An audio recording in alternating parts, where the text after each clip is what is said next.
Bismillahirrahmanirrahim. Assalamualaikum and a very good evening to Dr. Ahmed Bourghida, RMDM's Chief Scientific Officer, Mr. Pavel Kasyanov, Bibliometric Expert Clarivate, Yang Bersama Encik Muhammad Fuad Muhammad Yusof, Deputy Chief Librarian, UTM Library, academicians, all Deputy Chief Librarians, section chiefs, and all participants.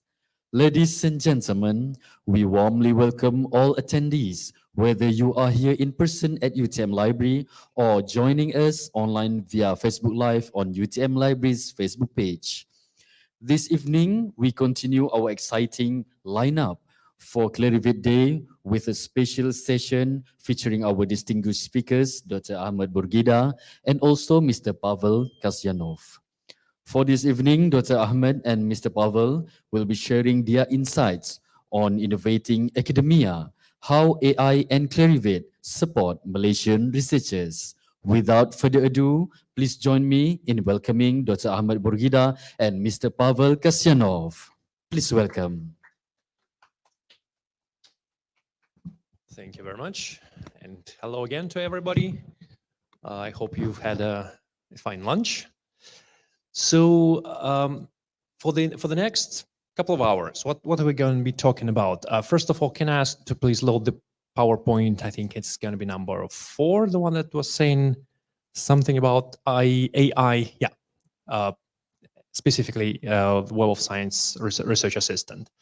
So what we wanted to talk in the next 40 minutes with you is how Clarivate is changing with AI. So we've been talking before the lunch break, if you remember, about how we use AI to build systems that allow you to get all the records for your researchers from hyper repositories. Now we're going to be talking about how we can unite basically things like ChatGPT chatbot with Web of Science search to actually decrease the time that you require between an idea that, oh, I probably need to research this on Web of Science and actually getting the correct answer. So can I please ask you to click on the next slide? So what exactly is currently happening in the academia? I think this is almost exactly the slide which I used when starting my explanation about Explorer, but maybe it looks at the same trends in a bit different perspective. So it's still the same things within academia. So it's researchers and research managers, it's librarians, it's students who all face tremendous pressure from things like digital transformation, from things like hybrid learning, from things like open access and that predatory open access that we've been discussing before the lunch break. And now there's AI on top of that. So on one hand, it is supposed to help us find answers to our questions much quicker. But at the same time, it still poses certain dangers, because I'm pretty sure that just like me, you probably have been trying to find certain things, to ask certain questions to chatbots like OpenAI's ones, or like Microsoft Copilot. Sometimes in the majority of cases, when you ask them certain things, they come back with a really meaningful and correct answer. But when the closer your question is to the edge of human knowledge on this topic, the higher are the chances that the answer that you going to get is actually going to be incorrect. So the question is, how can we use AI in a field which is so close to the cutting edge of human knowledge as scientific research? So can you please click the next slide? And having that in mind, we really rethinking our strategy to the AI here at Clarivate. And if just a year and a half ago, you would ask us the same question like, hey, Clarivate, what's your strategy for the AI? We would probably tell you something like, oh, we're still not sure, we're exploring because there are so many risks about the AI. What changed in the recent year and a half is that we completely changed our approach to that, and we started to basically invest into it and explore what exact capabilities we can use in AI to make your lives easier. Simply because if we don't do that, then our competition is going to be ahead of us here. And can you please click to the next slide? So let me present you very briefly how we are currently using AI at Clarivate. And then we're going to talk about specific new, how to say it, new layer of interaction with Web of Science, which is going to be Web of Science AI assistant, research assistant, and we're going to be talking about that. So actually, our current approach to the AI here at Clarivate is based on 3 pillars. Number one, it's using AI to power the existing solutions.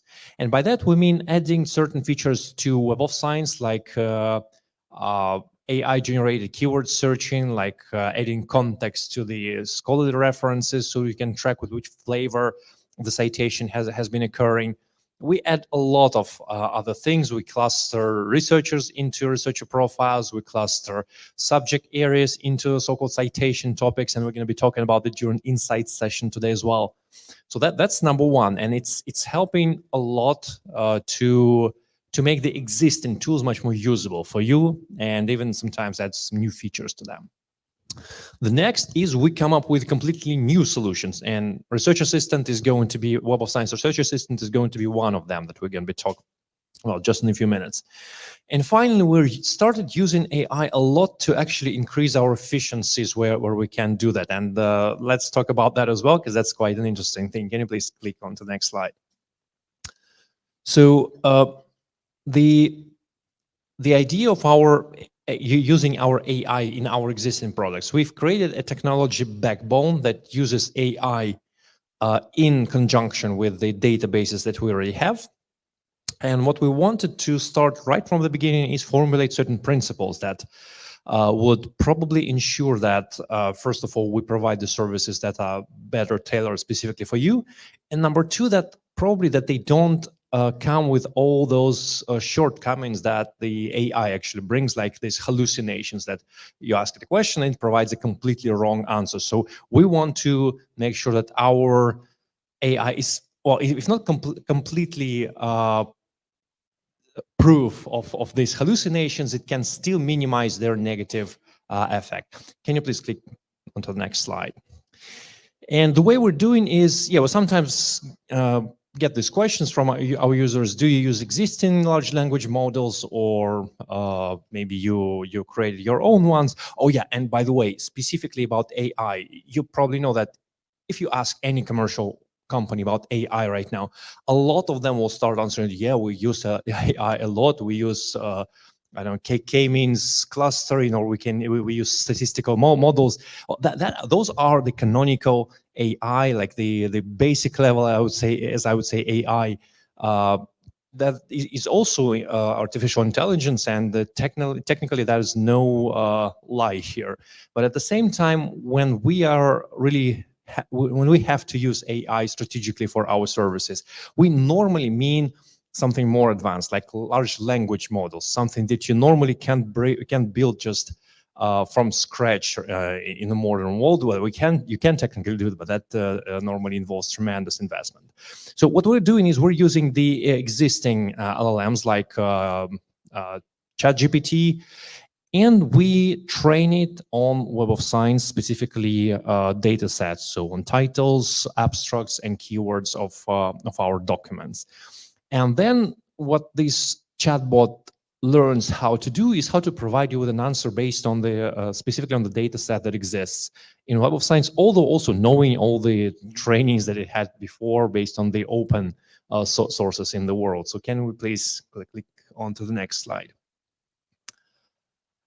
Yeah, and once again, just the main idea for our approach here was we want to provide you with AI capabilities to search Web of Science, but at the same time, we want really to almost exclude the main risk of hallucinations and getting wrong answers, because nothing is probably as exposed to this risk as knowledge that is so close to the cutting edge of scientific research.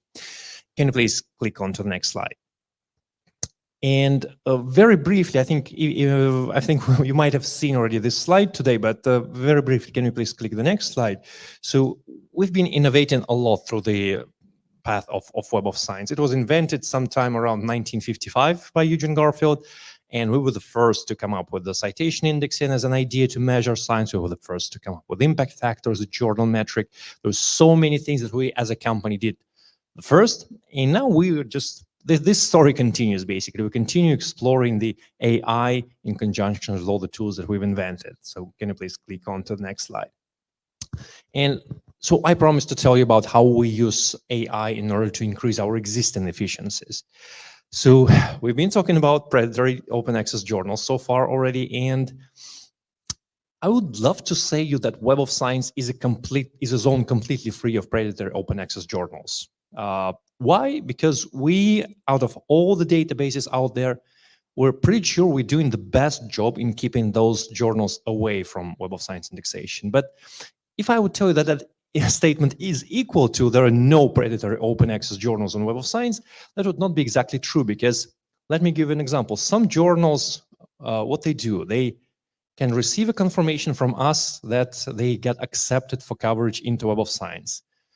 The majority of them will acknowledge this as a new challenge, like this is the next level of the game you're playing. Now there's a completely different level of your readership audience. There's a completely different level of the peer reviewers that you can afford. There's a completely different level of manuscripts that you start accepting because you're now on Web of Science. That your readers and your authors start treating you differently. So there's a huge new level of challenge for the publishers. Those are the constructive publishers, but sometimes there are journals that meet our formal criteria. They do have peer review, and we see that because they publish quality content, but there's slightly different perception of how they should manage their business processes. And when they get accepted to Web of Science, there's a minority of them, let me be frank with you. But some of the journals can sometimes think, okay, we're in Web of Science, it's time to relax. And they start accepting any garbage as long as the author pays for the publication. Now, of course, here at Clarivate, we can always identify them rather quickly, because it's a very good analogy. A lot of people, they compare predatory open access publishing with oncology, with cancer. And one of the funny things about it, so there's more in it, is that when a journal switches from canonical, legitimate open access publishing to predatory open access one, it starts growing as a cancer growth. It starts growing in size because the journals that used to publish 100 papers in the previous years all of a sudden start publishing thousands of papers, and we clearly see it on Web of Science. And that was for quite a while. It's been a metric that we used a lot to see any patterns in journal performance, to pinpoint any journal that might be practicing this predatory open access things. And of course, we very quickly identified them, and we, as soon as this was confirmed, we just removed them from Web of Science coverage. But again, there's still this very short period when when the journal has started publishing rubbish for money and we haven't uncovered yet, which of course is a risk. So that's just why I'm really trying to be absolutely frank with you. But the percentage of this journal is, of course, it's minimal, specifically in comparison with other databases. Now, what else we're trying to do is we are trying to use AI to look at some other parameters, some of which we might even not be aware of, that other predatory journals they perform, and it tries to see exactly the same patterns on the journals that exist in Web of Science. So that helps us to grasp potential risks for predatoriness of a journal much quicker than it used to have to be done before. So that is actually a tremendous investment into increasing the quality of the content that you, as our customers, as our users, keep getting. Can you please take us to the next slide? Another one is so-called citation context.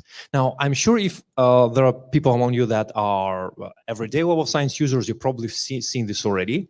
If not, let me explain you a few things that's going on here. So for select publishers, we actually get the data not just on the specific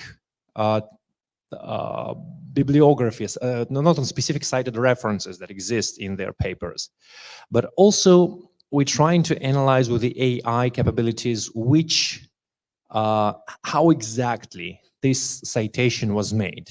Was it made to just to save time and not to be having to prove the same concepts once again?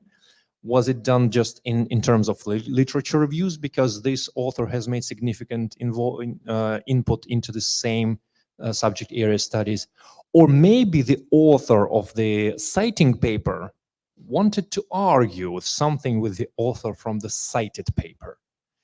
And this is incorporated specifically into these metrics. So we have a number of types of citations now. Background, basis, support differ. That's exactly when the citing paper doesn't agree with the previous one. And discuss. So that's normally in the discussion part of the paper when the research results are already announced, but there's still some big question that is still not answered, and the authors suggest in a discussion further. So because we can do that for select documents retrospectively, that means that the documents that have enough citations, they also have this breakdown from their citing records. So for any document that has enough citations, you can also see this breakdown, and the more citation it has, the more statistically representative this breakdown is going to be.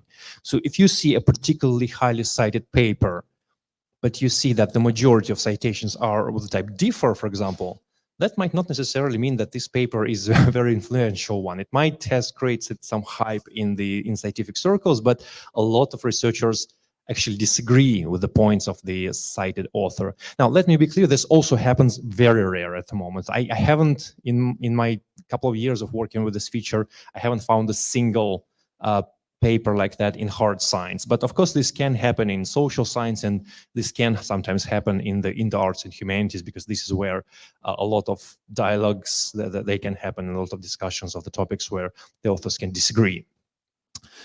Can we go to the next slide, please? So another thing that we've added is the smart keywords. So this is actually very interesting. This is already there, so you don't have to pay us anything extra. On top of that, this functionality is already on Web of Science. So whenever you are searching for any term, or you run basically any search on Web of Science, our AI takes, and that's like the previous generation AI, it's not the large language models yet, but it extracts the main keywords from the search results, and it provides them to you in conjunction with the search query that you just created. So you can run a search for climate change, and it's going to give you the keywords that co-occur with the word climate change, which in a way is a good way to further refine your results. But it also can provide you with certain ideas for the further research. So for example, you can try to search for a specific chemical in a specific reaction, and you can even get certain keywords about in which role does this chemical participate in this reaction, or in which biological processes does this chemical theoretically participate. So they can give you some more ideas as to how people are researching this chemical, and where exactly you can have the applications of your research. So this is quite an exciting thing. And again, this is already available to you. So if you run a topical search, specifically on a topic that you currently research, just out of curiosity, take a look at what keywords it provides to you. Can we go to the next slide, please? And finally, we get to this research assistant. Now, let me be clear, this is a new product. This is not something that UTM currently has access to. But in case this is going to be interesting, in case the management decides that, yeah, this is the way to go on, this is going to help our researchers to do their research much faster, and I'm sure that we will be able to explain this to you how, then obviously what ideally we want is that you have access to it. So what exactly a research assistant is? This is the ChatGPT-like chat that accepts your questions about what exists on Web of Science and can get back to you with meaningful answers. And let's see exactly how it works. So can you please click the next slide for me? Yeah, first of all, we've been developing this for quite some time already, like a year. And these are all the beta testers and partners that helps us to verify that, yeah, we're on the right path, and that whatever insights that this tool is providing to them, it makes sense to them. So can you please click on to the next slide? So I probably won't be reading exactly the quotes that came from specific beta testers, but the main idea is that research assistant helps them to grasp key concepts much quicker than Web of Science could do. Just a regular Boolean search on Web of Science, and specifically much more precisely than a thing like ChatGPT itself would allow to do. So can you please click to the next slide? So again, there are main principles that we've put into development of our AI, and one of them was, while we really want to reduce the time it takes for you to get to the answers that you seek for, at the same time, we still want to maintain certain level of trust to the data. How do we do that? Unlike ChatGPT, we provide, and don't get me wrong, ChatGPT is a great thing, I believe, and it's a great milestone in development of humans as a species. But at the same time, it has this problem. It's sometimes, I would say, in the most crucial times, it gives us the wrong answer. So we wanted to hedge ourselves against getting these wrong answers. How did we get to it? Can you please click on to the next slide? So this is approximately, and yeah, if somebody in the back rows can see this, I encourage you to sit maybe a bit closer to the front rows, but this is what's going on. So this is a chatbot which accepts questions in a variety of language. I would encourage you to try Malay, for example, if you don't want to talk to it in English. So here's an example of how we can talk to it in Chinese. I'm sorry, I don't speak Chinese, but seems like it's working.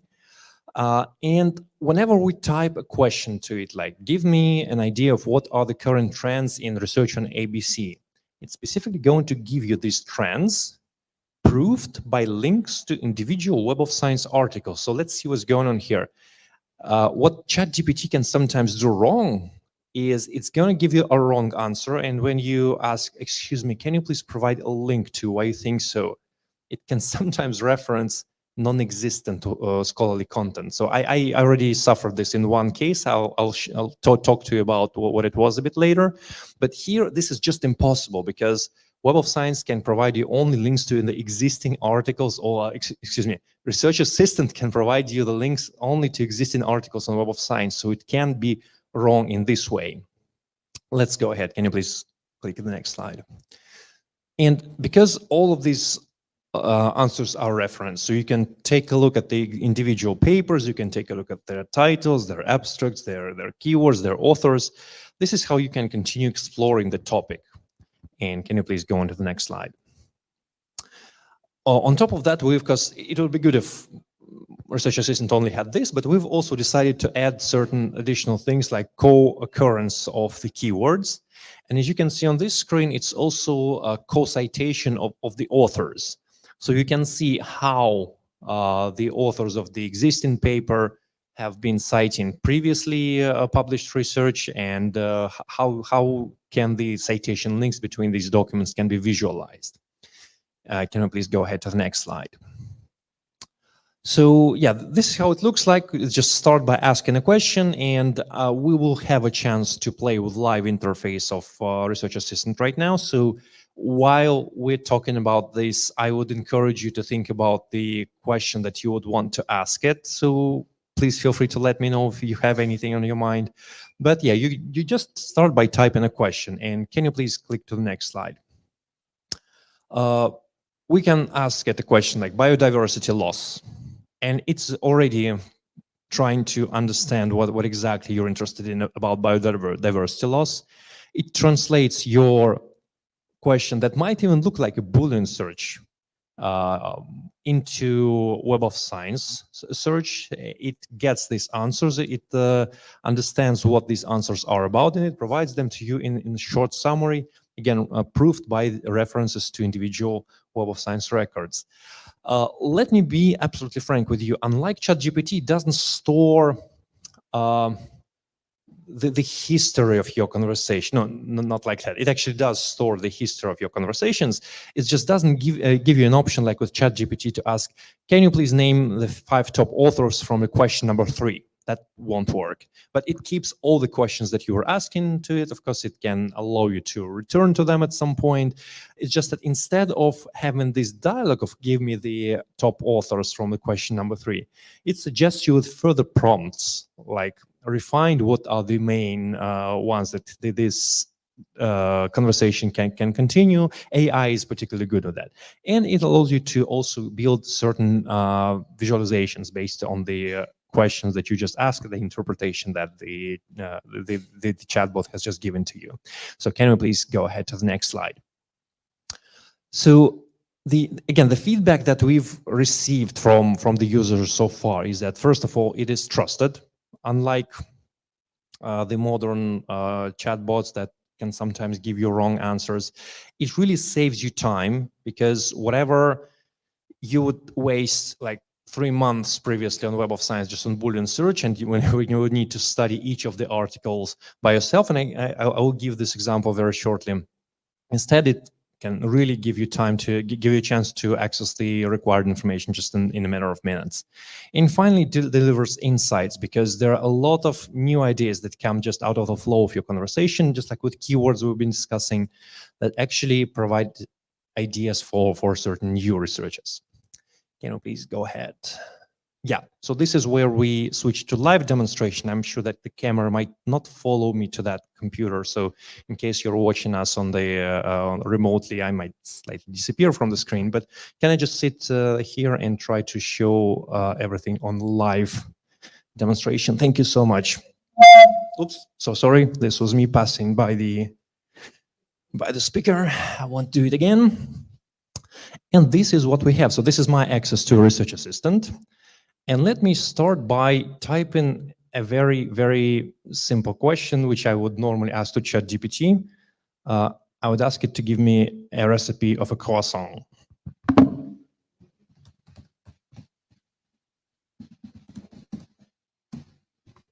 Now, let me be clear here. I'm not expecting actually it to give me any answers, because Web of Science is not the type of database where you would be searching for a recipe of a croissant. But let's see what it's going to return.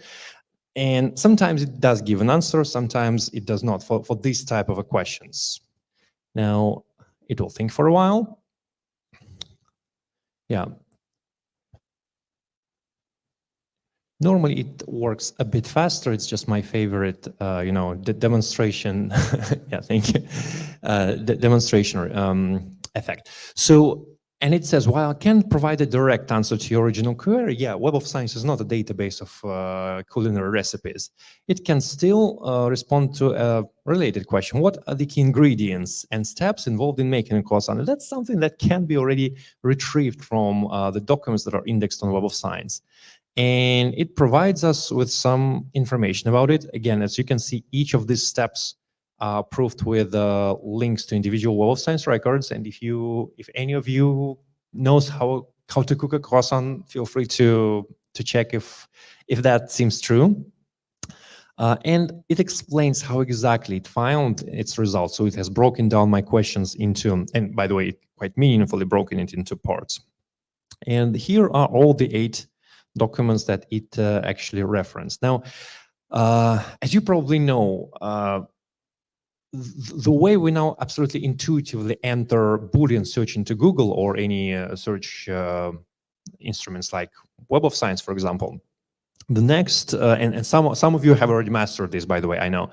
The next step is about how do we master these prompts to the AI. So those people who use AI every day, like the open AI, I know that they master these prompts already. Now, what I know about them is, instead of asking, give me a croissant recipe, the correct prompt to Web of Science should probably be, what current research is being made on the topic of croissant? So let's ask that one.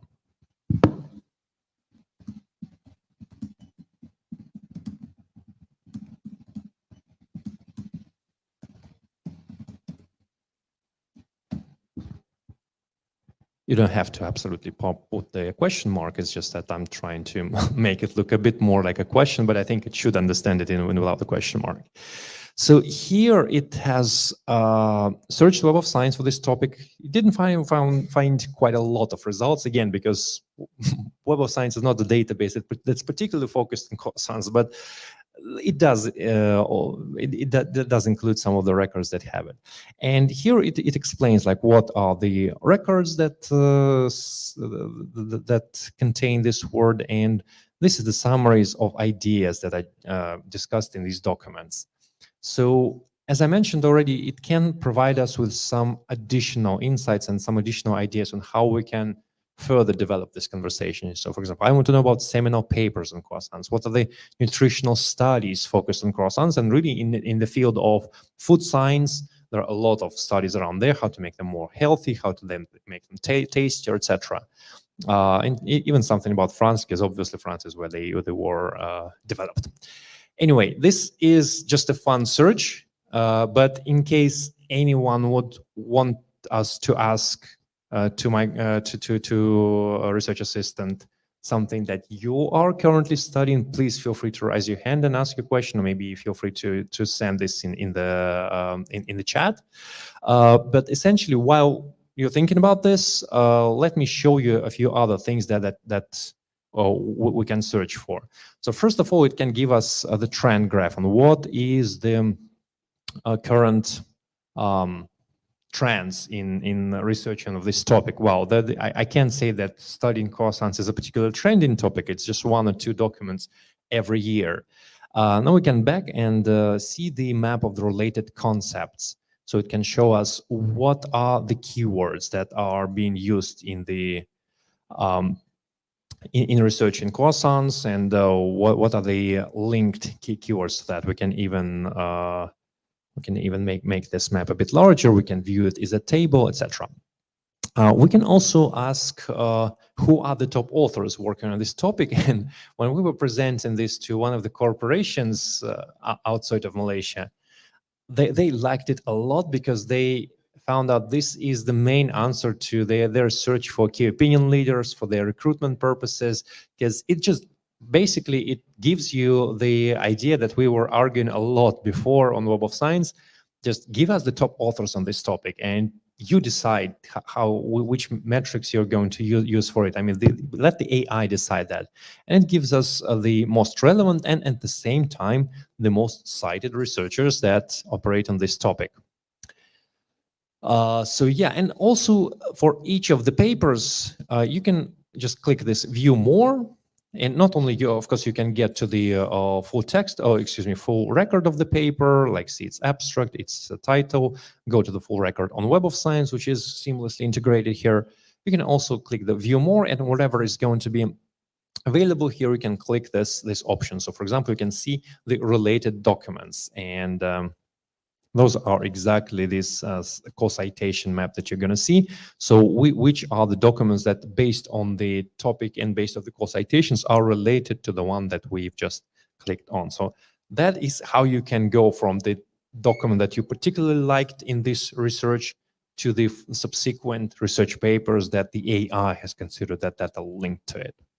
So that's approximately how it works. Again, it's completely linked and interconnected with Web of Science core collection. So it's trained on that data. It has the links to the full text, to the full Web of Science document records. And of course, from there, you can get to the full text as long as your library is subscribed to that document, or if the document is often open access. Now, let me ask this question once again. Does anybody want to suggest their topic for searching? So let's try to improvise, and if in case there's anything you'd like to see how it operates, please suggest a topic, and we'll ask, or a question, and we'll ask it to our research assistant. Any ideas? Anything we have on chat maybe for those who connected to our session remotely? Nope.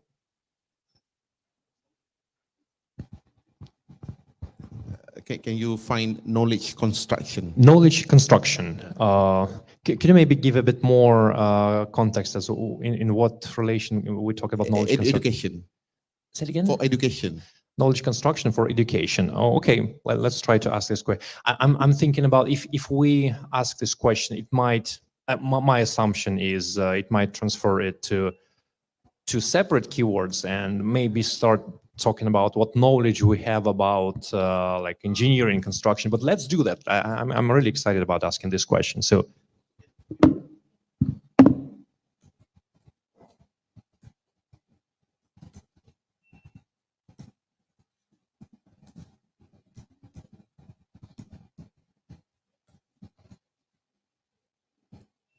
So this is how I would put this prompt. what current research is happening about the concept of knowledge construction. Let's see how it goes. I hope it's going to grasp it correctly. And let's see. So just a few relevant documents. Exploring the body of knowledge for promoting a sustainable transition of prefabricated construction. It's engineering, construction, architectural management. So I would say this is not exactly. So maybe that's specifically a question about how we should put this in the prompt so that it gives us the idea. So yeah, the others are also in like automation in construction. So I think that this is also something about engineering. Journal of Intelligent and Robotic Systems, an ontological and semantic approach for the construction risk, inference and application. This maybe looks a bit more relevant, but again, I'm not a specialist in this topic, so maybe not exactly. Research on the knowledge transfer in construction projects. So that's what I feared. So it's just, it seems like they're unrelated. So let's maybe first of all look at the remaining three. Enhancing knowledge exchange. Again, management system in construction, not exactly. And the impact of project plan of knowledge integration in construction projects.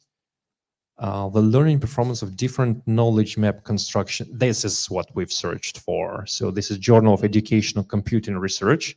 This is helpful. And let me probably try to rephrase this question to research assistant. Let's ask about how is all this going in education. In education. Let's see how the answer is going to be different now.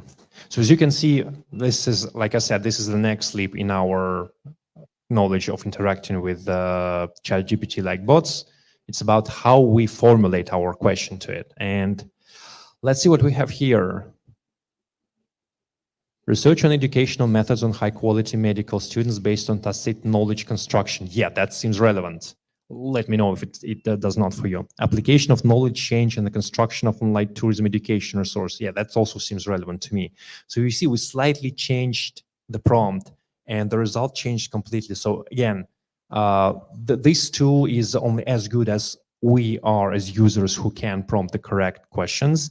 And again, to me, I'm still in my learning curve with here, but I'm really happy that what I was able to demonstrate to you is how just adding a bit more context completely changes the responses that we have. And here is the short summary. So yeah, I know that from the back rows, maybe it's not maybe very readable. So let me try to read this. It's going to not be very long. So quality education in medical and tourism field is crucial with a focus on constructivist theory and knowledge change to enhance learning outcomes. Innovative approaches like virtual reality and augmented reality are proposed for construction safety education to provide practical experience and improve safety knowledge. Understanding knowledge construction processes amongst adult learners and health profession students is essential for effective learning in non-formal education and clinical placements. Collaborative technologies such as mind maps play a significant role in mathematics teacher education by facilitating knowledge construction and interaction processes. Online learning communities also promote knowledge co-construction among doctoral students, emphasizing the importance of teaching strategies and learning agency in online discussions. So thank you very much for confirming. Yeah, I'm happy to see that it's exactly what you're waiting for. So and let's see, so it also suggests to us that I want to know about seminal papers on knowledge construction. I particularly like this one because if we click this option, what we might get is not super relevant to a topic of knowledge construction, but those are going to be the older papers that are heavily referenced by the modern research on the topic of knowledge construction in education. So you can see there's a paper from 2009 with 236 citations. There's a paper from winter 2004 with 417 citations. Models of innovative knowledge communities and 3 metaphors of learning. So yeah, that's something about learning and communities, but we still don't have this concept of knowledge construction in the title and in the abstract. Another document from 2008 with 259 citations. So that was something that has led to foundation of this term knowledge construction, which, by the way, I just heard today before. So I'm also asking you to acknowledge that I'm actually walking quite a thin ice by doing this during the live demonstration. I don't know what it's going to provide to us. And what's next? So it also gives us the ideas of what to continue exploring here further.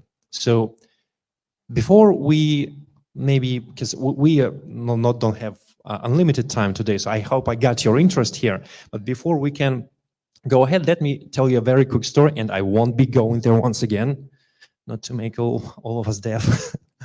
So let me very briefly tell you a story about my own usage for it and how it helped me to actually solve my problem very quickly. So long story short, I had a couple of years ago, I had terrible migraine problems. So whenever I was like under stress, I would have migraine attacks, and I would immediately lose my my ability to communicate, to construct phrases. I would probably still be keeping talking about something, but the speech would become meaningless, and I would have terrible headaches because of that.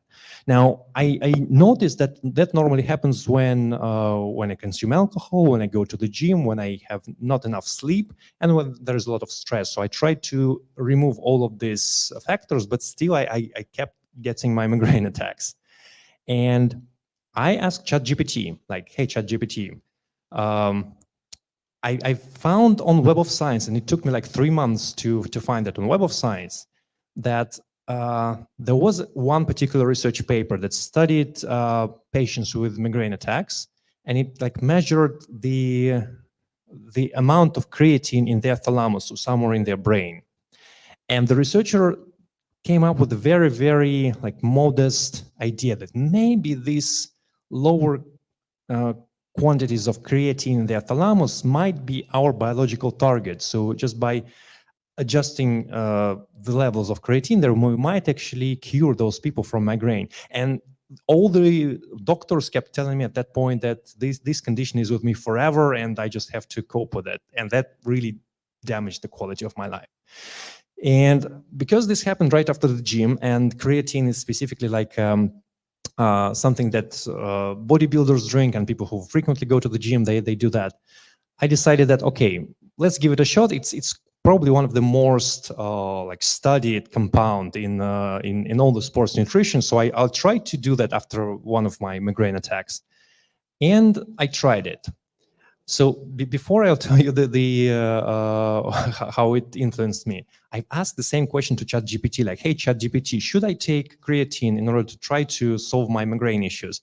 And ChatGPT told me, no, don't do that. There's actually a positive correlation between taking creatine and migraine attacks. So I asked, hey, can you give me a reference to a paper? And it referenced the paper. And it turns out that the paper that ChatGPT has referenced didn't exist. Quite a common thing for an AI, because those are exactly the examples of hallucinations.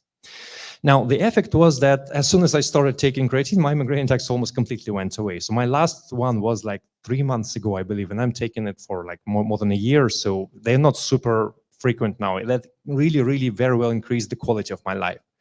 Now, when our research assistant went live a few months ago, and I asked the same question to it, I was able to locate the same paper in a matter of just a few minutes, basically. So I came to exactly the same answer that on Web of Science I would spend like 3 months to get to the answer.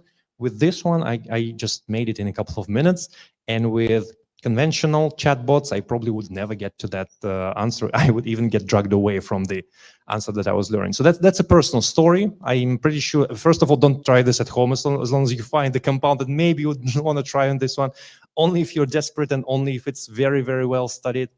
But yeah, this is how you sometimes find the answer. So I'm really hoping that if you start using something like that, it will also contract the time that it takes for you to get to the answers that you're seeking for. And I think I'll just pause here before we move on to the next part of the session. And if you have any questions, please feel free to ask them. Thank you very much for your attention.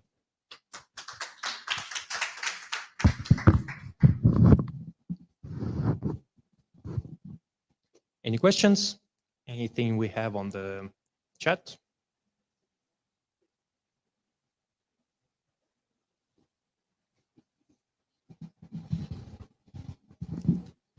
Oh, by the way, coming up next, we have a training on insights for the library staff. So in case anybody from library staff came here and decided that it's all, it's not all. Okay. Hello. Yes, please. Thank you for your presentation. Thank you. Actually, I'm just curious to ask on the issue of the role of reviewers in the 21st century with this development. What do they really focus on? In generally, in general, reviews in medicine, what they focus on is the question about. Yeah, I mean, reviewers for articles.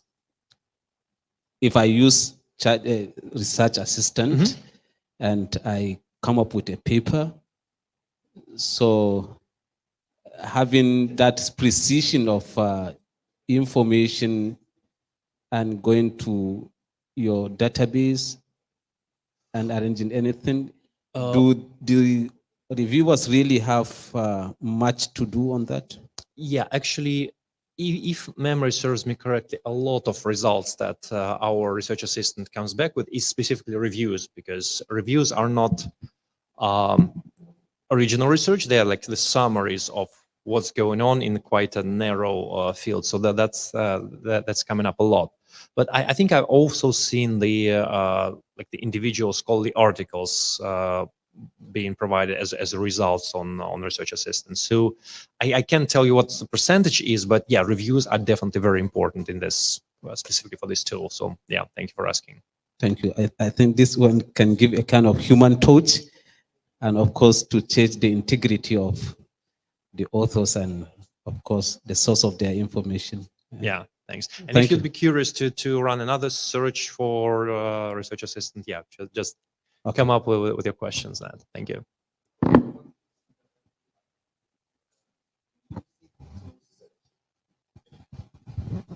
Are you using this only to search article, or for example, as ChatGPT, we have the function that you can ask ChatGPT, can you write me a draft from this title, for example? it. Yeah. Can this AI do the same work? Short answer is unfortunately no, because we don't. We're not a publisher, so therefore we don't have access to the full text. Even if the document is an open access, we still don't train our chatbot on this data set. We just train it on titles, abstracts, and keywords. However, I wouldn't say that the only use case is the literature search. It's also it can be journal search. It can suggest you the top journals, like where to publish. But by the way, that's comes back to the question how we can help the early career researchers. They can start asking this. Please come up with a few scholarly journals where I can publish my works on this. And it can also help you to search for top researchers on a specific topic. So once again, like give me top 10 researchers on this topic. It can provide you with the results linked to the specific research profiles. Yeah, and then it comes back with like for a literature review, it can also help you with the seminal papers. It can help you with what's going on now. It can help you to understand the citation links between the records, and it can help you understand the links between the co-occurring keywords in this data set. So it's much more than just searching for the papers, but thanks so much for asking this question.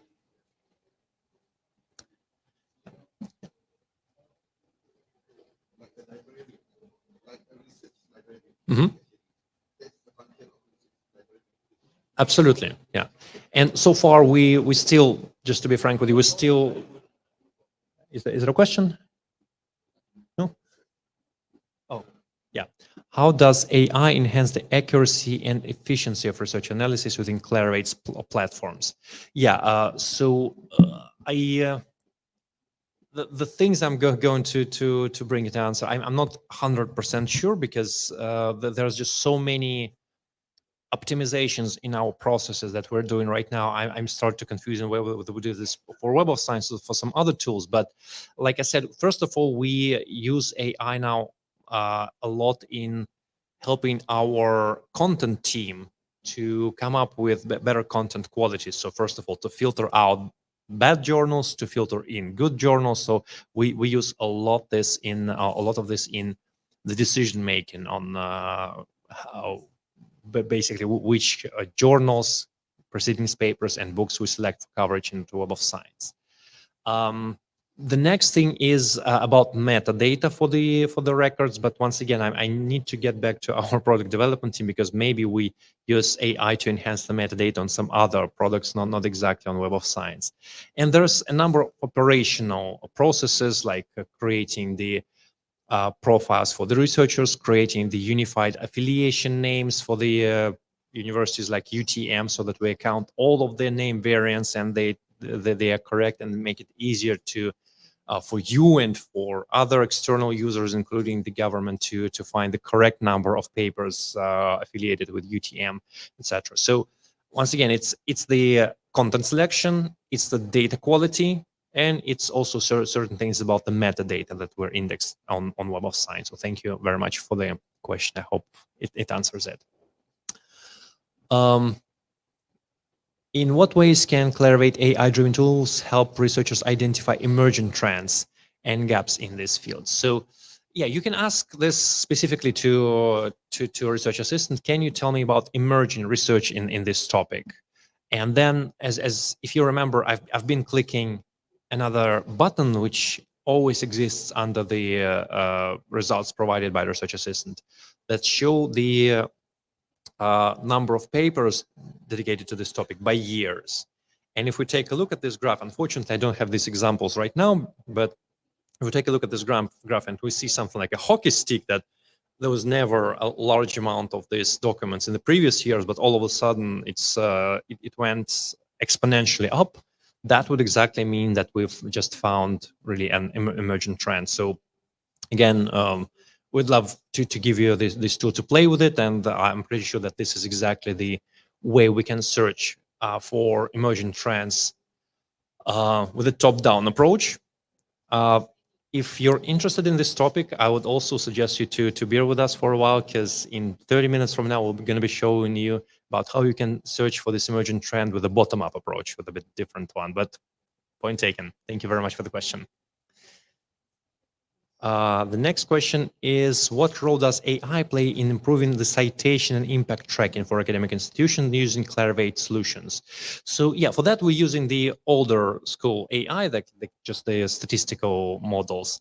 As I already mentioned, we are classifying the types of the citations by which flavor they came with. Was the citing author completely in agreement with the cited author, or was he in a disagreement with him? Did he use the citation just in terms of the literature reviews, or were they using the citation to actually suggest a further discussion to the topic? So again, I can't say that we see that this is used in ranking universities, for example, or in assessing of the research performance, but because I'm working in this field for almost 20 years already, I've heard a lot of questions like, how can we use bibliometrics if there can be negative citations?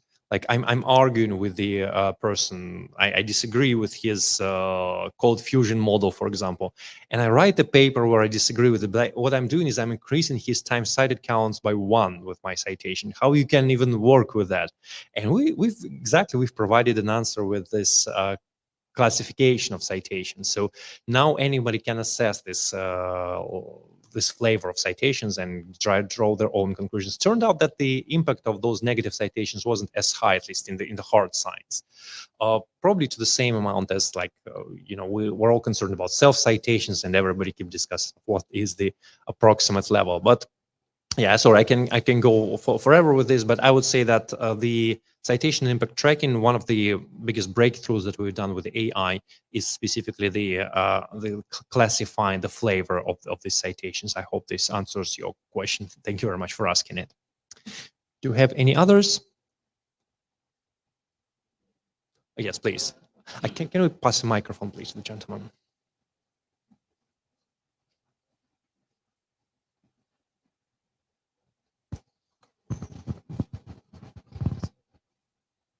Test.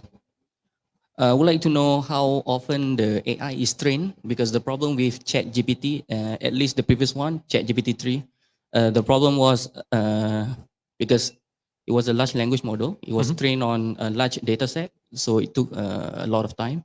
So the data used to train ChatGPT 3, for example, was a few years back, which means that some of the thought process of the AI is outdated.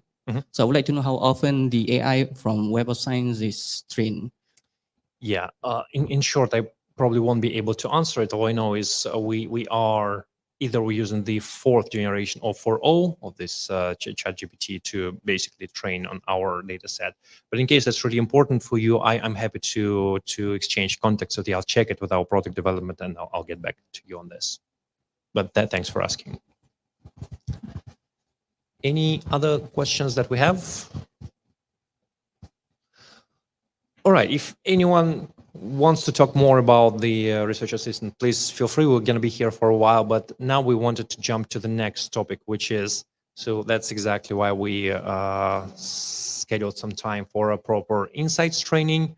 So there's another tool, which, as far as I understand, or the organizers of the event, they invited specifically library staff for this topic, and it's quite an important one, because Insights is basically a tool based on Web of Science. And unlike Research Assistant, it's been here for exactly 20 years. So I basically, excuse me, no, I'm wrong. It started in sometime like 2008, so which means it's, if I did my math correctly, it's something like 16 or 18 years that Insights has been here already. So the idea is that Insights is a separate analytical environment based on Web of Science data set. And what we wanted to show you is what exactly Insights is, how it can be used particularly to increase the transparency and the reliability of the bibliometric research that you're doing. And finally, what new and cool insights we can drag on, for example, UTM performance specifically from Insights. So can I please ask you to load the final presentation, which is number 5, Insights, Benchmarking and Analytics. Yeah, this is it. So first of all, congratulations, because we are getting to the last presentation of today's day. To those of you who are hungry, I'm sorry to say that I'm the last thing that stands between you and yeah, exactly.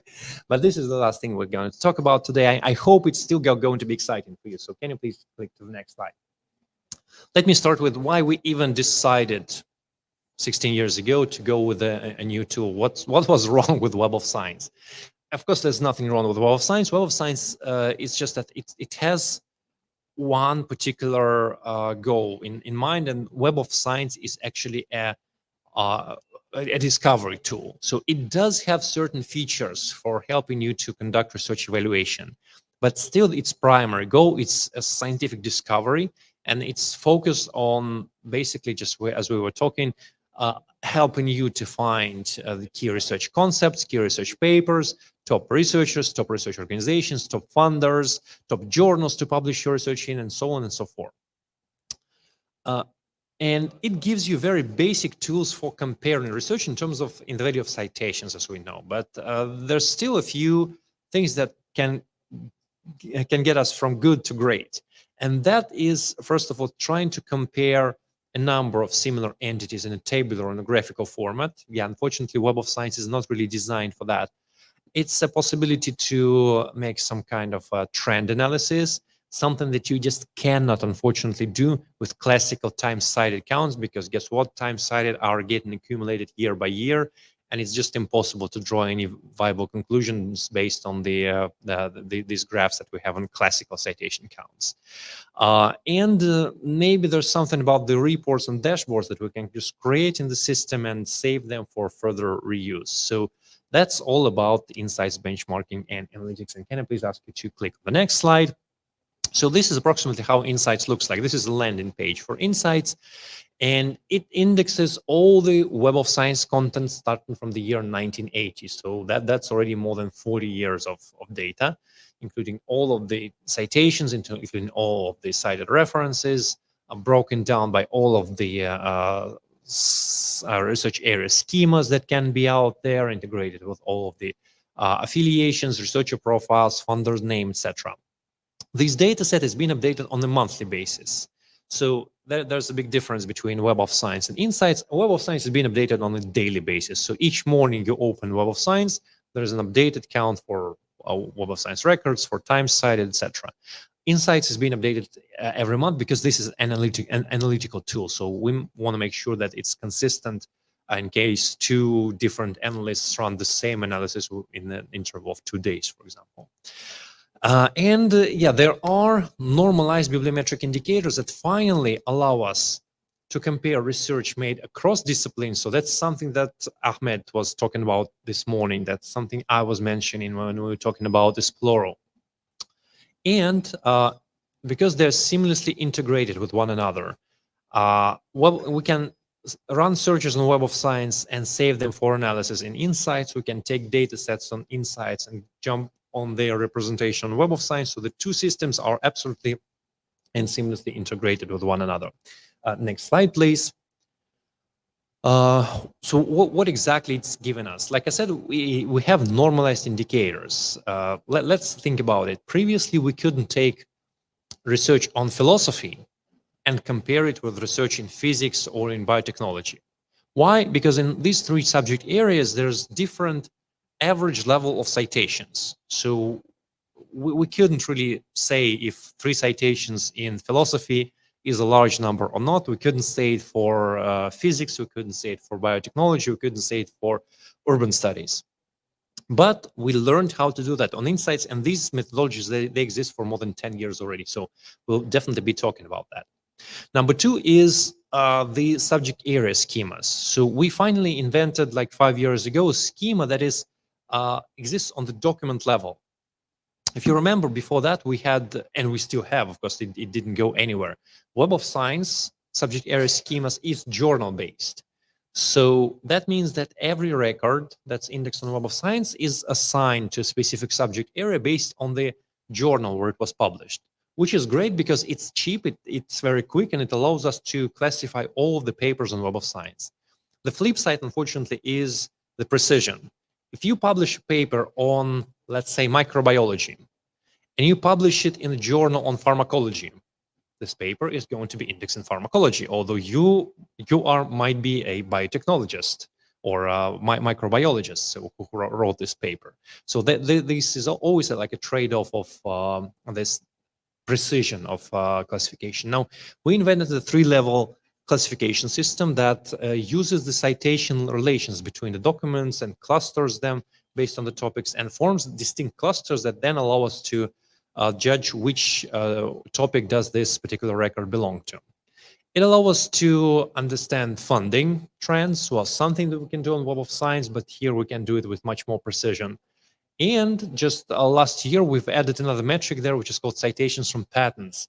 Something that I personally like a lot because, first of all, it allows us to assess the technological impact of our research. Now, let me be clear with you. Technological impact is not something that I've seen so far in any government state policies, for example, for research, or nothing that I've saw in any university ranking. But this allows us to measure how how our research is influencing innovation. And that's the second part of it, because I think this is exactly the missing link between research and commercialization.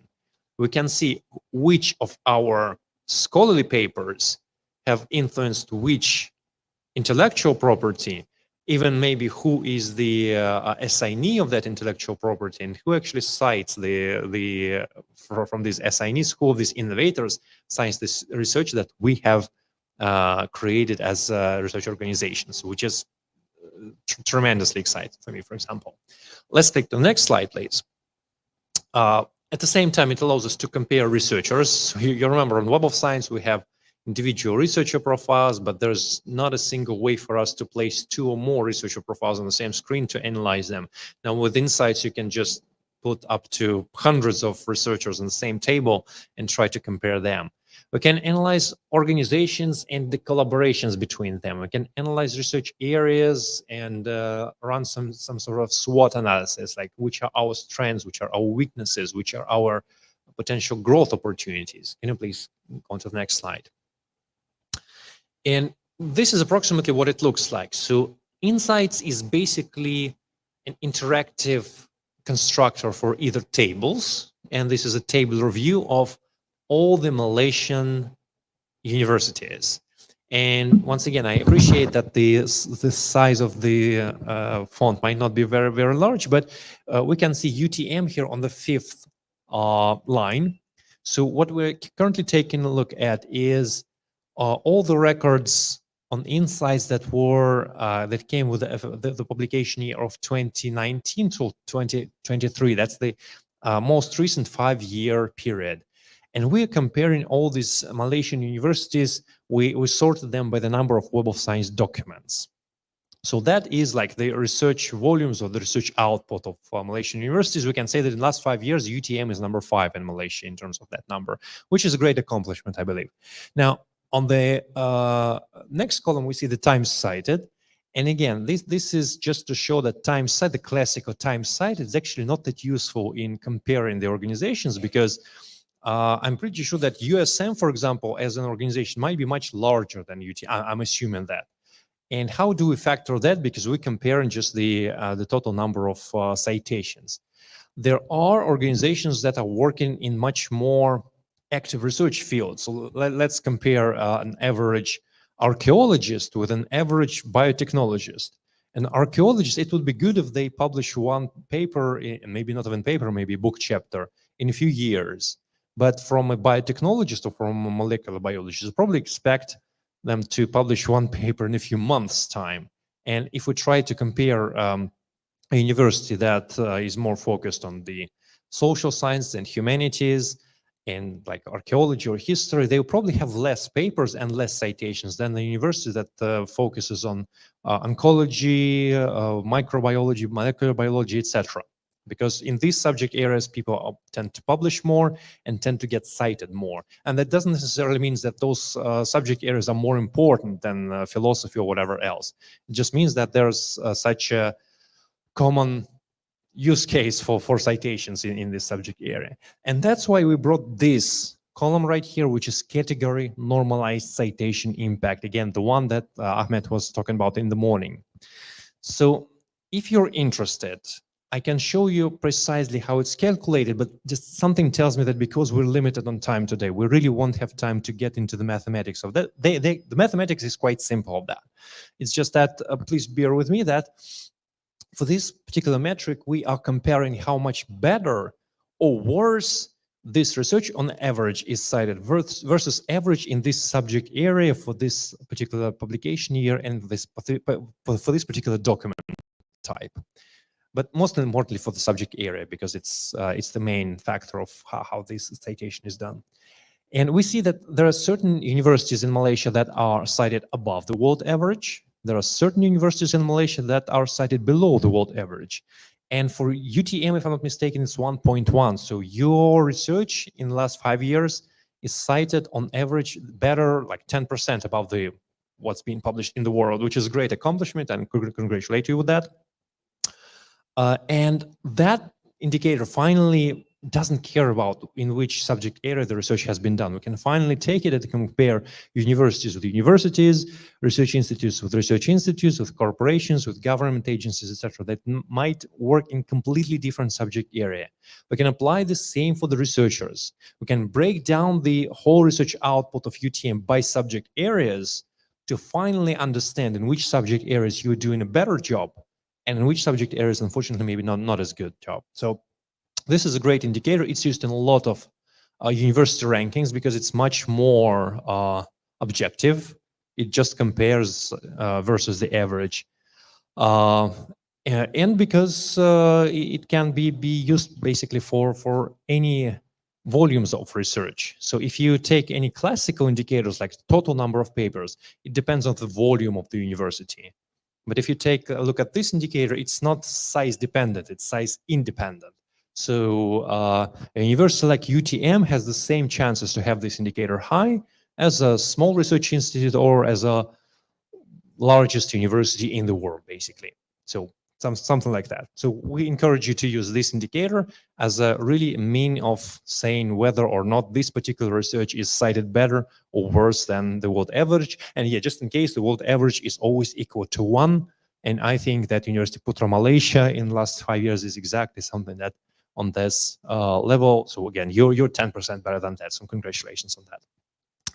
The last column here, and I again appreciate that the font size won't allow you to see that, but that's exactly the citations from patents. And I can see that the records published in last 5 years by UTM has got cited probably by 99 patents. So we won't be able to see on insights which are those patents. But as long as the organization has the access to Derwent Innovations Index, you can also see those patent families and analyze who are their assignees, who are the inventors, and what are these patents about. So what are these inventions about? So yeah, this is how it works. And here on the upper left-hand side, we can also apply additional filters to this report. We can add additional indicators. We can apply baselines like the global baseline or the national baseline for Malaysia. So there's a lot of things that we can do about it. Can you please go on to the next slide? And just as I probably didn't pay too much attention to it, but there was a button there which allows us to switch between the tabular view and the graphical view of the same table. And what it shows us is it shows us a few, like a number of top rows from the column. It allows us to visualize them. And here we're trying to visualize exactly that metric, category normalized citation impact, for top 5 Malaysian universities. And you can see that UTM in the year 2000 to 2004, it has had the lowest category normalized citation impact. So on average, your papers were cited the lowest among the top 5 universities of Malaysia. But since that, you've done a tremendous job in increasing this metric. And now, actually, for the recent 5 years, you are 3rd among the top 5 Malaysian universities in terms of this metric. So again, I think this is quite a good accomplishment.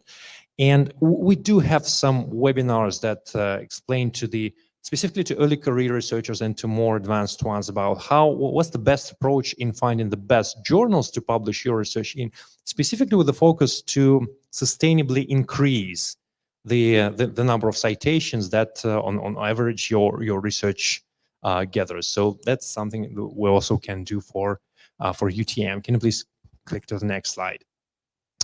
Yeah, again, we are a bit short of time. We just have like 5 or 7 minutes before our time runs out. So I was actually told that this is going to be a training on insights, but then I didn't know that you still don't have access to insights. So I think what we could do is I could try also, just like we did with Research Assistant, I could try logging into my Access of Insights and very quickly show you a few insights on insights. I'm sorry about the wording, but I think it's going to be much better than if we start digging this boring mathematics and calculations on that. We will always have time for that if you decide to go with the insights on like permanent subscription. So if you can get me back to the computer, I'll do my best to log into my Insights account. Yeah, and yeah, can you give me the access to web browser, and I'll try to show you. Again, I'm sorry I didn't have a chance to log into that before the session, but I'll do my best to do this right now. Yeah. Thank you. I can just go back to Research Assistant. Actually, we have a very convenient tool right here, which allows me to just very quickly jump into that. And if it will let me in, I'll share this tab instead. Yeah. There we go. Great. And it just let me in. So let's see what we have here. Normally, we have these interactive tables, which we were discussing. They are hidden under the Analyze folder, tab. We have the report, which is the set of pre-made and maybe less interactive reports. We won't be jumping into them too much today.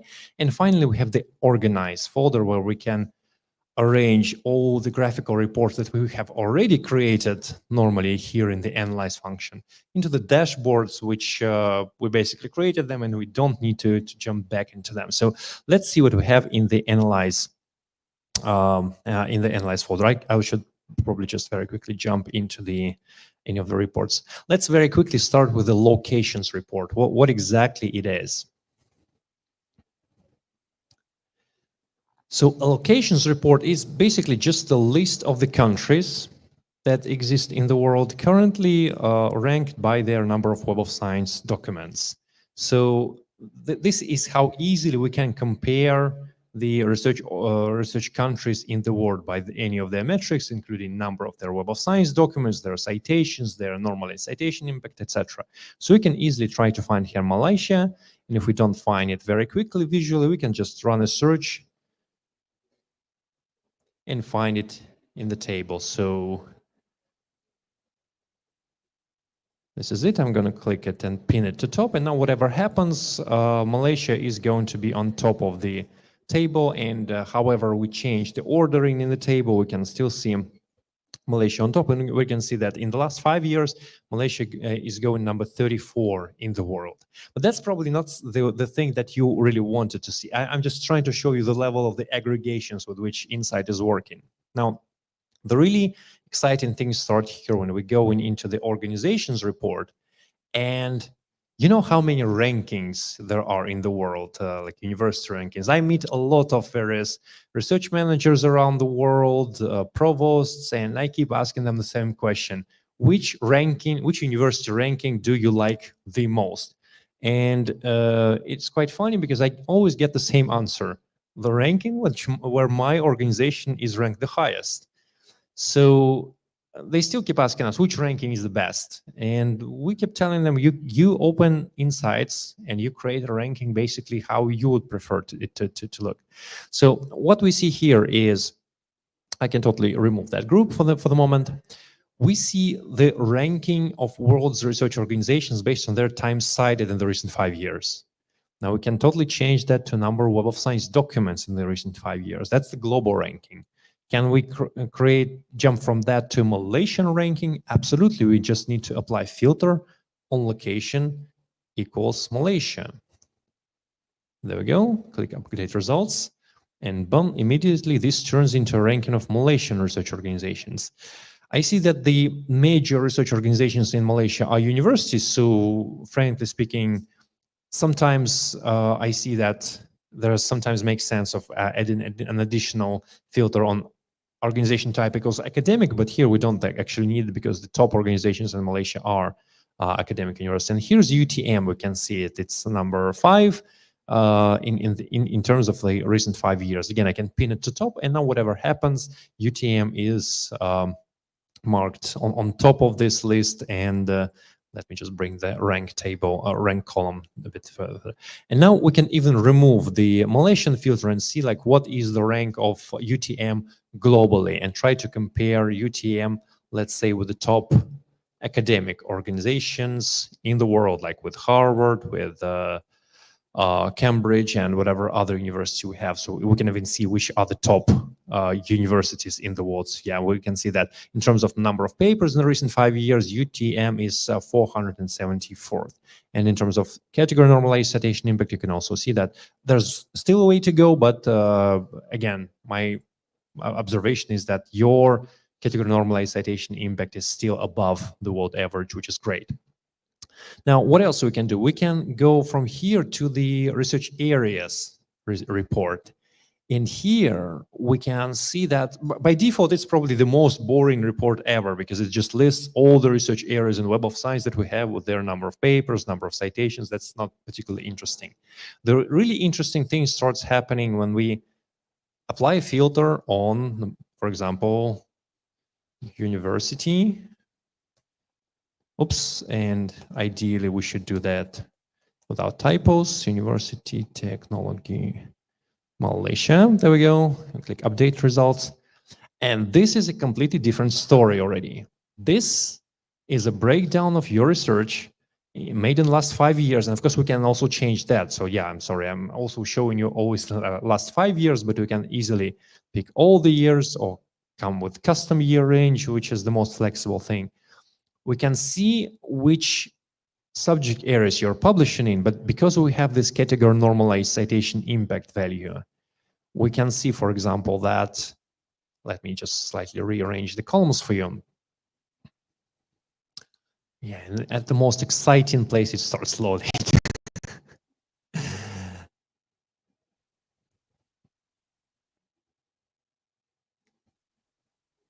So yeah, while it's loading, the idea is, yeah, and now the server is not responding. Like I said, it's my favorite effect of a presentation. When you really start demonstrating the most exciting things, this is where something normally goes wrong. So let's see. We see that the majority of the papers published by your researchers was in the multidisciplinary material science, but the normalized citation impact is slightly below the world average. Although in the field of environmental sciences, there was slightly less number of papers. We see that the number of citations is this, but this actually transforms into 1.5 of category normalized citation impact, which means that your papers on environmental science, not all of them, but on average, they are cited 50% above the world average, which is great. Now, we can still slightly rearrange the columns here, remove the columns that we don't actually need, like the percentage of the papers that get cited at least once. And we can also add the citations from patents here. There we go.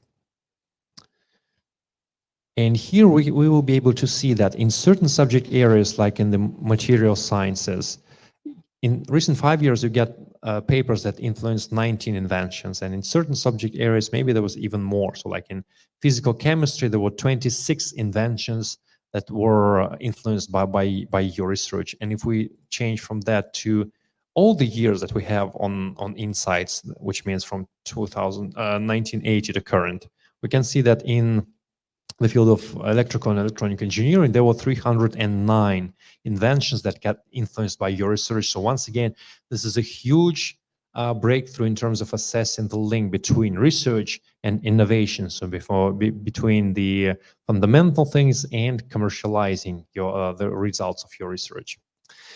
And what else we can do? We can go into the researchers report and try to compare, for example, all of the researchers from UTM in one table. Once again, I would still take this one with a grain of salt, just because this report is only as good as the researcher profiles are. Now, you probably know we kept telling you for the last 5 years that we're doing a lot of work in increasing the quality of our researcher profiles. We know that there's still a few things that can be improved there. But yeah, what we can do is we can just apply a filter of affiliation organization equals University Technology Malaysia. Oops, no, this is not the screen I wanted. Let's update the results. And again, for the last 5 years, this is the list of your top researchers. Currently, they're ranked by the time cited, but we can re-rank them by number of Web of Science documents. And once again, we're trying to get 2 indicators into consideration: number of Web of Science documents which show us the activity of this researcher, and the category normalized citation impact that shows us the efficiency or the effectiveness of how these researchers work. Now, there's a lot of more things that we can do here. We can analyze funding. We can analyze the research output of our organization broken down by specific publication sources to see that, for example, our research in the first quartile of journals by impact factor is cited much better than our research in the journals of the 4th quartile. So we can mathematically prove to you and your researchers that it's better to publish in higher impact journals. But I guess that's a conversation for maybe next part of our talk. If that was interesting to you, we can always arrange additional sessions for you.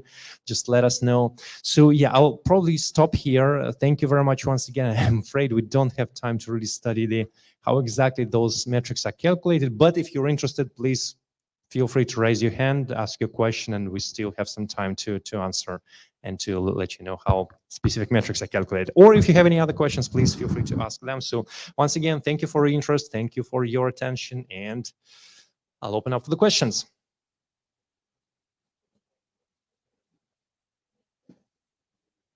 Do we have any questions on chat or here in the room? Or you're already tired and you're waiting for this last thing that will allow you to go to have a dinner, for example, or lunch if you missed it.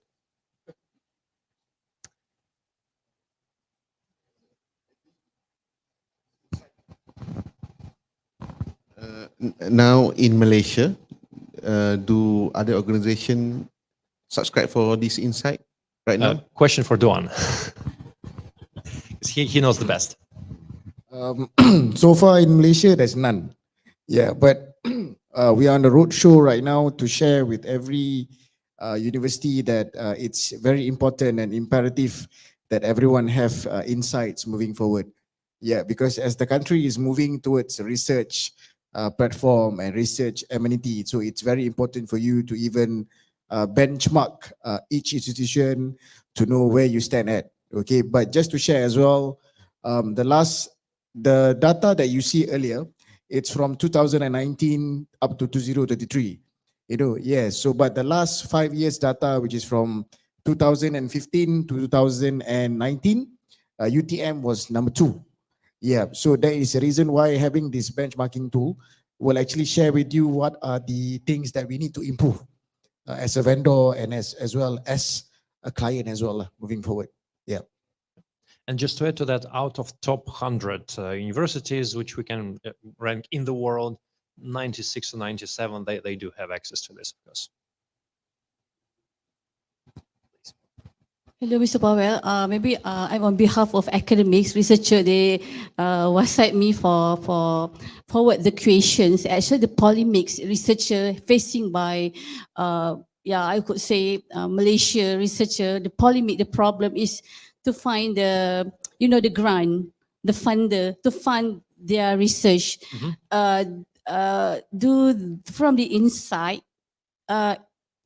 Can Insight give the sum of to identify the funder to get the grant? Actually, this is some of the huge problems somehow to have to identify the grant to fund their research. Actually, can Insight do that? Identify the funder. Yeah, thank you very much for the question.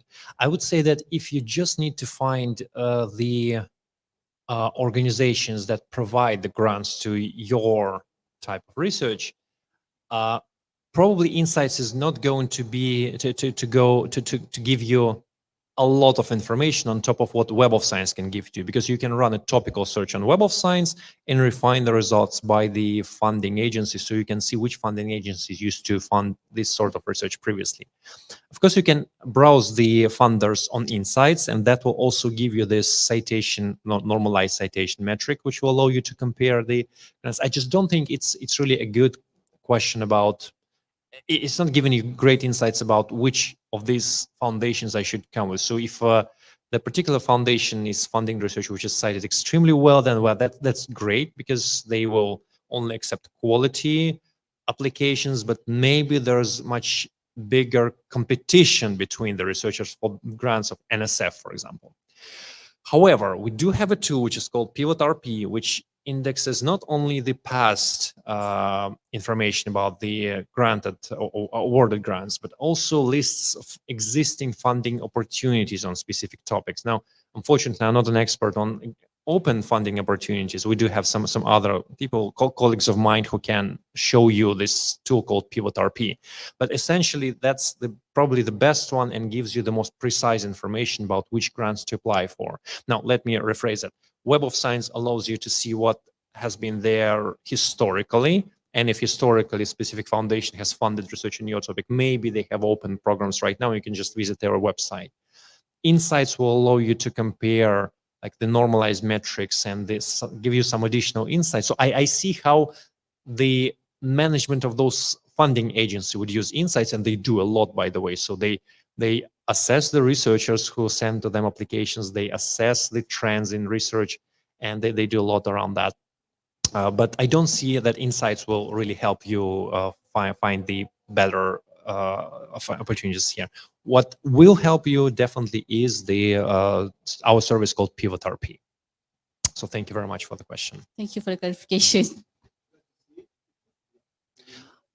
Yeah, if you'd like to see it, Ahmed is actually the one who can show it. Yeah. Please, yeah, thank you.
See? That's keyword of P. Okay. Thank you very much. So that's keyword of P. Very quickly. So this is who I am. I logged into my account. You have a Google box in the middle, type of Google box to do any type of searches. We have funding, we have conferences as well, profile of researchers, award grants, news. If you go to funding and do a search funding opportunity, of course you have the announcement, the updates, and the help button, but just to show you what Pavel was mentioning, the future, what is available. You can give me any name of funding opportunities? Sorry. Oh, yeah, sorry, yes, very good. So you have right now available on the 120 billion of funding available globally. Yeah. And it's broken down for health medicine, 4 billion, education, energy science, updated every day. So it could be funding for research, grants, application to any type of institutions around the world with the currency, the application process, the deadline, the language, and the details and so on. Yeah. So yes, if you give me one, if you get, you have, this just like with science, we're going to do one search. You're going to see on the left-hand side how we can refine everything and all the information. Let's say, I'm going to pick one, global warming. Just very simple.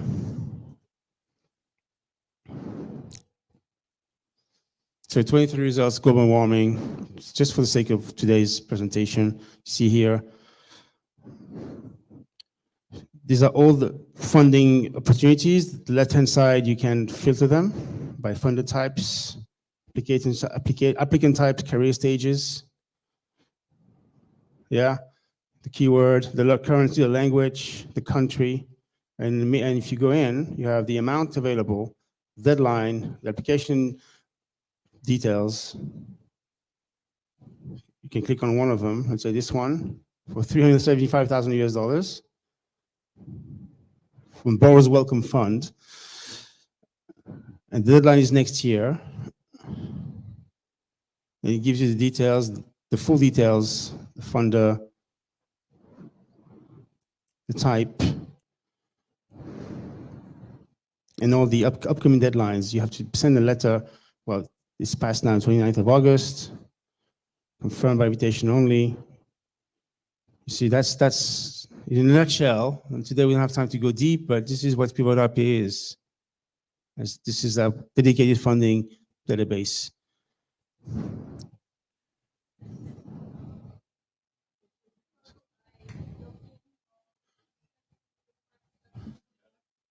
Say again, sorry. No, that's okay. Use Sorry, our yeah, ID and yeah. password. Just as I mean, just a common user. If we log in through the clarivate, so we can find the to search from the pivot RP. Does it mean? Yeah, it's like any other database. It's by IP, and then you have an account with the ID and password that you create to have your own Okay. account to save searches, to share searches. Yes. Oh, okay. Mm-hmm. Okay. Oh, see. Okay. Okay.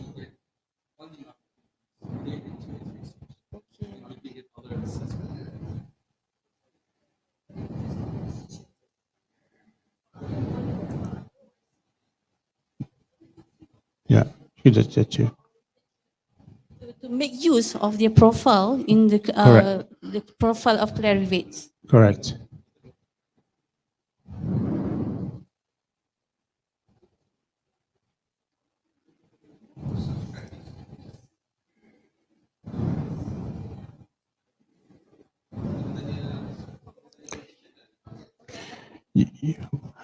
We also have a list of conferences, which is, I think, very neat. Here, just type conferences in the tab. You want to check the conferences in law that are currently upcoming, the same thing, so we can have the same, all the list to attend and the process, how to attend, how to apply for attendance. Yeah. It's a very nice compliment to us.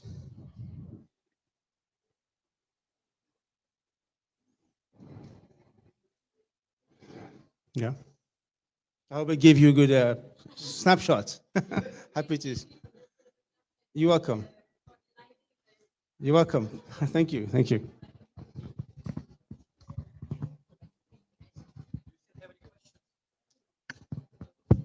Yeah, just wanted to ask if we still have any remaining questions, because we're still here, we're still at your disposal, and then we might disappear for quite some time, but we shared our contacts with you. So yeah, do we have any time for any final questions, final comments, final, all good. All right, then let me, from the whole Clarivate organization, thank you for your attention and for interest today and for your time spent in this busy Monday.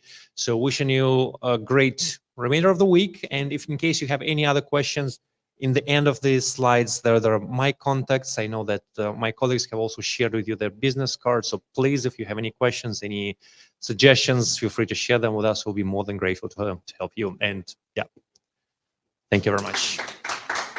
Terima kasih.